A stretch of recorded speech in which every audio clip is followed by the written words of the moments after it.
All right, it's time for our social story. Every week on social media, we give you a choice of 3 stories for us to take a deeper dive into. You choose them. This week, the choice, these were the 3 choices. H-1B visa controversy, as we just discussed, and the ensuing MAGA movement and fighting over it, the potential for so-called Kessler syndrome in outer space, and theories over what Beyonce could be teasing next month.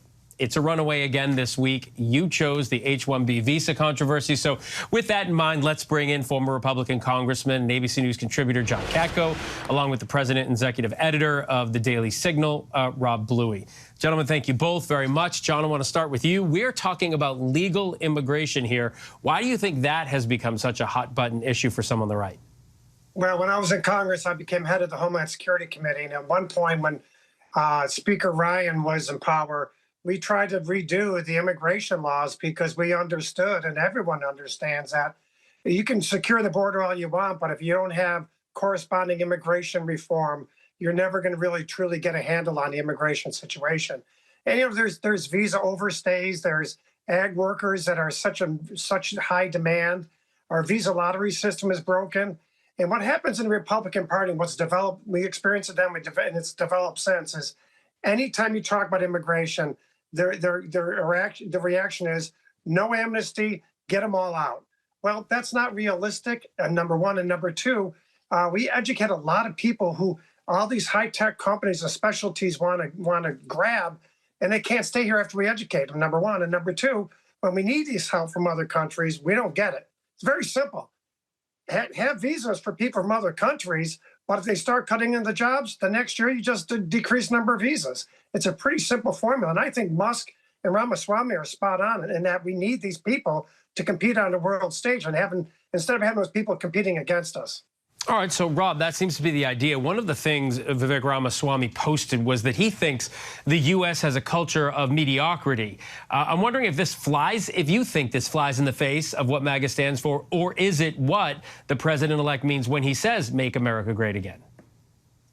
Well, Phil, it's an interesting debate. I'm not surprised that your viewers picked it as the topic of choice this week for exactly the reason that we've seen played out. I mean, Vivek Ramaswamy clearly touched a nerve with his comments. I do think that there's probably some merit to what he was talking about. We do need to focus on the academics and make sure that our kids are succeeding. At the same time, maybe, you know, not taking such pointed shots at football and other activities that really, you know, are part of American culture and should be celebrated. But to go back to the former congressman's point, I think that the problem here ultimately is the fact that you're not going to get a comprehensive bill through Congress.